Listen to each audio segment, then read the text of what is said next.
welcome back to our podcast, The Education Station Life Explained, with me, Rosie Parish, and my co-host, Eima Couples. Today, we've got two guests in to help us discuss our question for this week, which is, who is the best football player?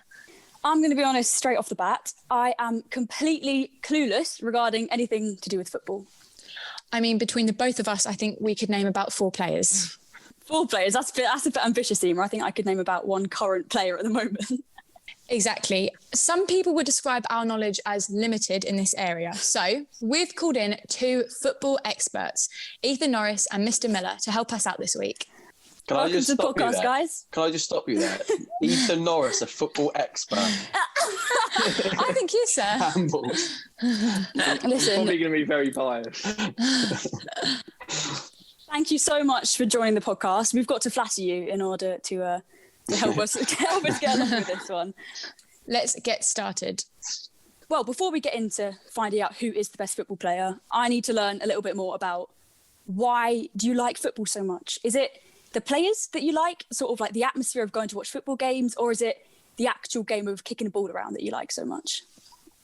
Yeah, I think, well, it's a combination of all of that, I think. I'm sure Ethan will be the same, but I've played it ever since I can remember. My dad was a footballer, and everyone in my family has a strong connection to football. So it was always something that was close to me. And yeah, I think just the working as part of a team, being involved with a group of players, it's nothing better really. And obviously being out on the pitch, which I unfortunately can't do anymore. But yeah, those are some of the best things, certainly. Yeah, I share a similar view. I like the competitive nature of actually playing the game, and especially with your mates as well, trying to always win. That's the bit I like. Yeah, I think football, like especially in our country, it's almost like part of a culture. Like you grow up and you're kicking a ball around in your garden and stuff like that. It's such I think, an integral part of communication and also like friendships and stuff like that. So, okay, I understand that now. So, Eima, do you want to tell the listeners and also Ethan and Mr. Miller about how we're going to rate these footballers against each other? Yes, so basically we've planned to rate the footballers in order to find the most superior one. So Rosie and I asked you to come up with 5 of your favourite footballers before this podcast. So Ethan, can you let the listeners know which ones you picked? Yes, so I've gone for Sadio Mane, Mohamed Salah, Kylian Mbappe, Erling Haaland and Luis Suarez. I've never heard of any of those before. And you, Mr. Miller, who have you picked? Was it meant to be current players? No, it can be anything. My really, favourite players. Yeah. Okay, yes, I'm going to show my age here a bit because I reckon Ethan. But I've gone for a bit of a shock one. Peter Schmeichel. When I was younger, I wanted to be a goalkeeper, and my dad was a keeper, so he was my favourite growing up. Rio Ferdinand, back in the day, was a top player. Know that one. Andrea Pirlo. Paul Scholes, and my favourite player of all time is Zinedine Zidane. I mean, that really doesn't mean much to me, but I can imagine that is a really, really good selection. I'm really looking forward to learning more about all of the guys that you've picked. Me too. So let's crack on with what we're actually going to do today. So first of all of those who are listening at home, you can actually join in with this one if you'd like. So as these 2 have done, pick your 5 favourite football players and grab a notepad and pen. And it's time to introduce now just how we're going to rank these footballers to find the very best one. So basically, Rosie and I have come up with a bunch of different questions, and you 2 are going to rate each footballer you've picked out of 5 for each question, and make sure you make a note of all of these so that we can add them up at the end. These questions took us so long to come up with. They are a very specially selected test that they've got to pass in order to be crowned a superior footballer. And then hopefully by the end, with the help of a little bit of maths, we're going to find the high scorer. So whoever's got the most out of 5 in each of the categories, who will then be crowned the god of football. Does that sound like a good plan? Solid. It does. We're probably missing 2 key players here. I don't think Ethan said Messi or Ronaldo. No, those are we actually know those 2, me and Rosie. So it's they're the only 2 names that I know. Yeah, we can have if one of you want to write down Messi and the other one. All right. Was it Ronaldo? Yeah, I'll take Ronaldo. Yeah. Okay. Yeah, I don't even. Ronaldo. I'll put Messi in. Perfect. All right, so let's get started. They can be the lucky dip. Yeah. So first question, we'll start with a very simple one. So please rate your players out of 5 on how fast they are. I think this question's a nice basic one to get started with. In all sports, agility is a pretty important thing. So let's get started on a nice even ground. You can never beat a little bit of speed. I've gone for quite a pace-heavy 5 here, so... They're all going to be like 4s and 5s. So, Ethan, can you let us know who you've put in your top 3 as the fastest? So, top 3 fastest for me, I've got Mbappe, Salah and Mane. All 5 out of 5 for pace, I'd say. All very quick players. Very nice. And Mr. Miller, who have you put as your fastest player? in my group, I've got Zidane, who I ranked at 3. I've got Ferdinand a 4 out of 5. Back in his day, he was pretty quick. And Ronaldo is a 5 out of 5. Likewise, I would say good choices, but again, I have absolutely no idea who you guys are talking about. So I'm going to guess that you guys have done a good job of that one and move on to question 2, which is, who is the bravest? And by that, I mean, who's the least likely to get brushed by a football boot and then cry, pretending they've been stabbed for the next 3 hours? I know that's a bit of a stereotype, but I've watched very few football games in my life, but the ones I actually have watched, just watching the swoons and like the dramatic dives onto the floor by all the players, I loved it. Like, I really think that majority of them can pursue a career in theatre after they finish in football. It's better acting than me, at least. I reckon I've got the better of Ethan on this one. Yeah, mine are players that are real footballers. Yeah. Ethan, can you let us know who you've picked as the least wimpy player, so the bravest? I went for Haaland with the 3, but nothing really impressive there. Only a 3? Most players on my list go down quite easily. Who is the most wimpy on your list? It's a hard decision. Suarez likes to go down for a foul, but that's quite typical of South American football.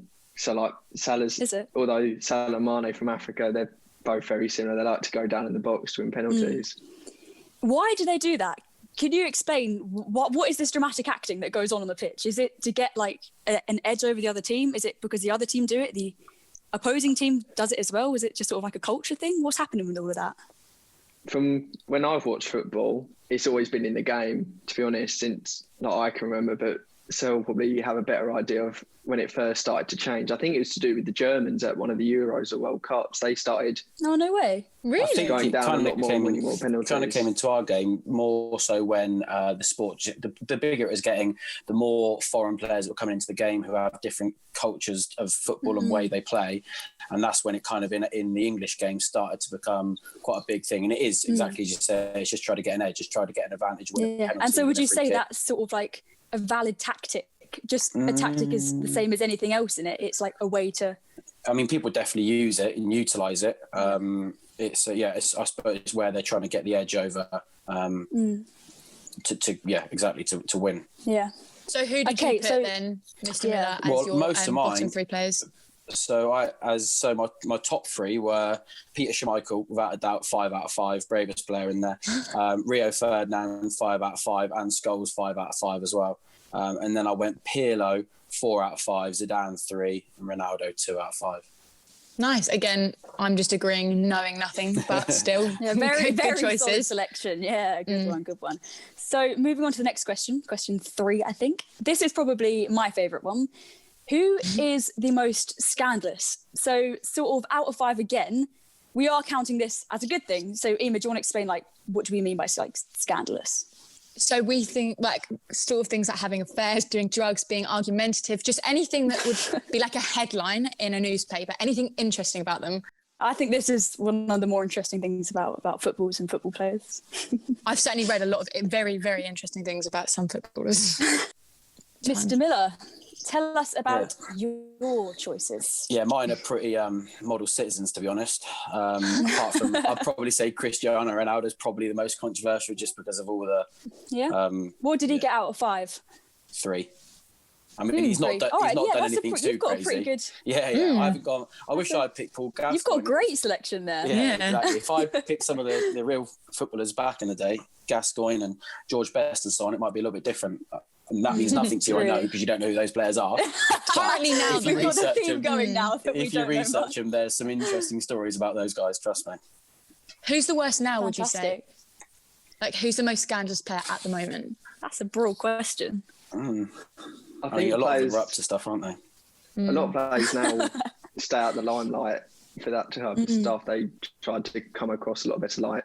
For example, like Rashford, he's looked up to now by everyone across the country for what he's done outside of football for good reason. That's so true. Who have you put then, Ethan, as your ranks? So I put Messi as a 3 for the pure fact that he's been done for tax evasion before, and his contract actually got You do? I mean, come on. His contract got released the other day, leaked. He's on 2.3 million a week. So, oh my God. Yeah, he needed to do it, definitely. Oh my gosh. That actually leads really, really well onto our next question, which is, who is the most expensive player? And also, this just means, like, obviously you probably know this, but for the people listening, this just means on like how much it costs for them to buy them as a player. Is that right? How do you word that? Do clubs buy each other and stuff? Is that the right terminology? Yeah. Okay. Yeah. Got it. I mean, it sounds quite objectifying, but I suppose if you're getting like 3 million a week, I wouldn't mind so much.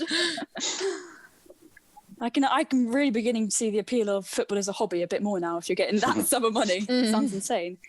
Right, Ethan, give us a rundown of your least to the most expensive players that you've chosen. So for my most expensive, I've gone for Mbappe for the pure fact he's only 22 and one of the best players currently in the world. So for that pure fact, he'd probably cost around close to 200 million, probably between 100 and 200 million. Oh my God.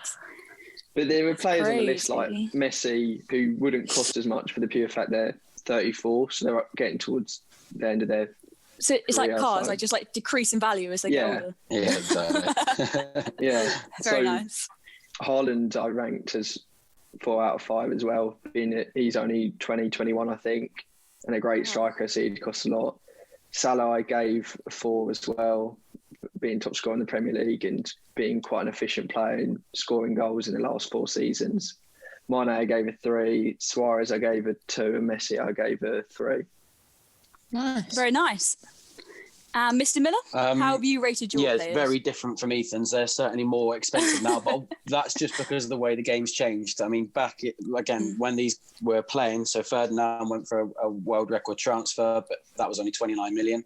I say only, but that's still a ridiculous amount of money. 29 million. I mean, that's basically cheap. I mean, yeah, exactly. If some of these players are playing now, there'd be 200 million. Zidane, unbelievable player, but yeah, I think Ethan definitely beats me on that one. I've gone from when they played. So Ferdinand at 29 million, I gave him a 2. Schmeichel a 1 because he was playing when it was like paying £5 million was a ridiculous amount.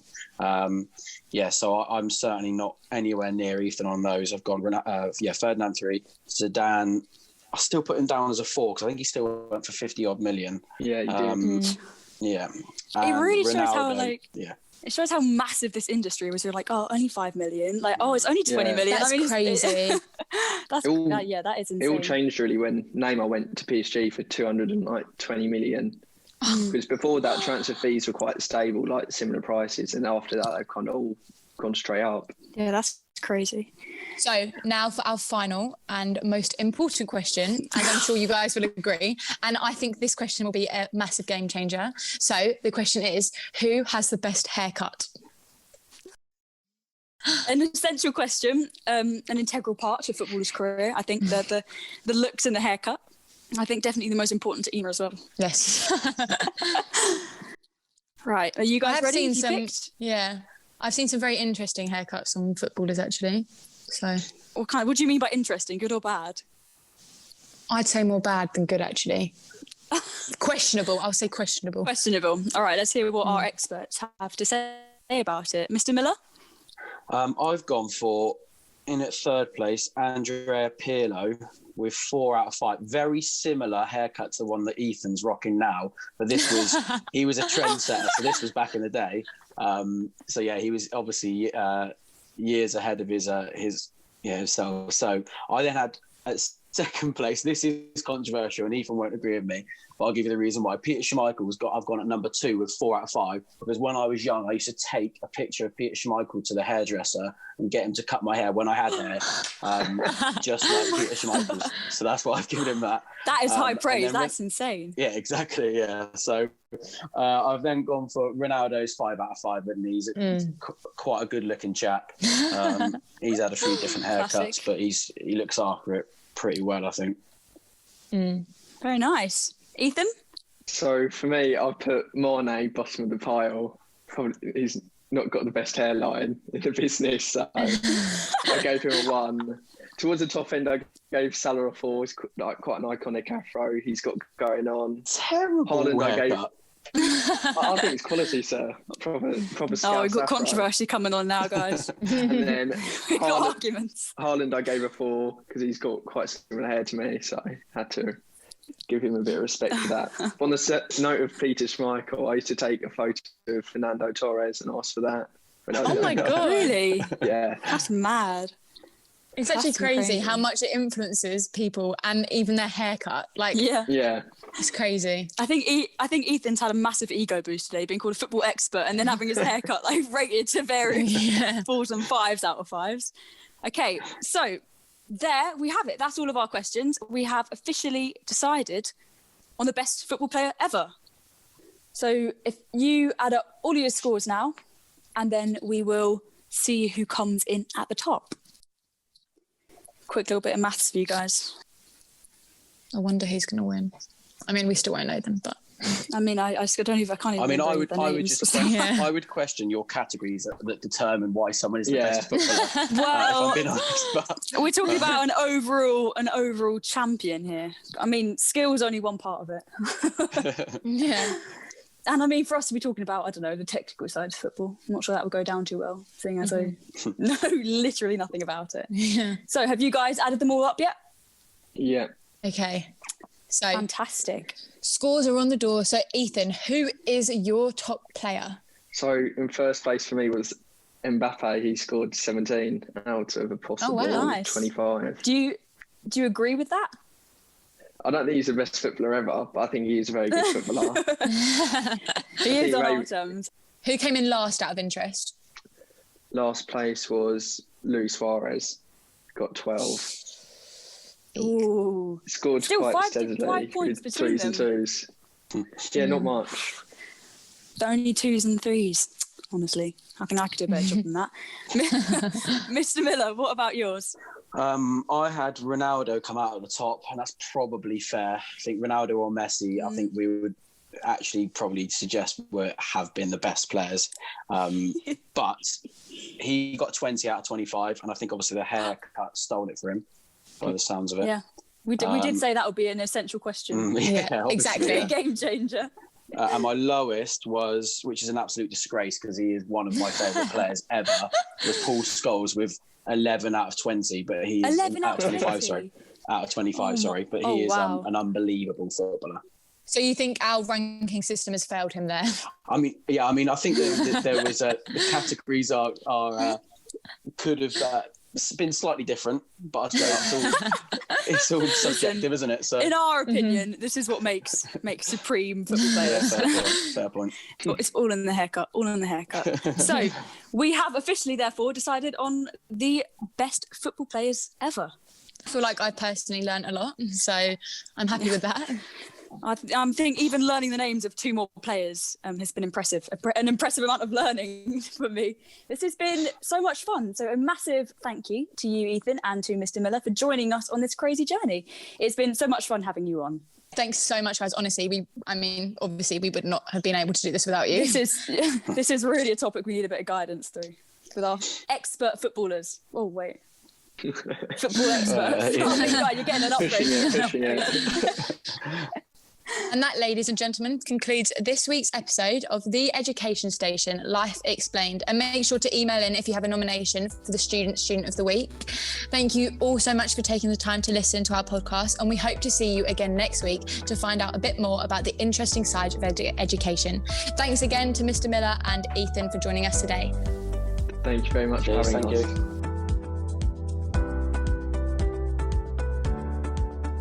Thank you guys again for watching this week's episode. If you have any questions or want to get in touch with me or Eima regarding the student or anything else, my email is 15parish, PARRISH, followed by a J, at brentwood.essex.sch.uk. Or if you want to get in touch with Eima, hers is 15couples, CUPPLESE, at the same address. Thank you to Henry Deacon for the graphics and sound editing, and thank you for listening. Hopefully we'll see you again next week on another episode of the Education Station Life Explained.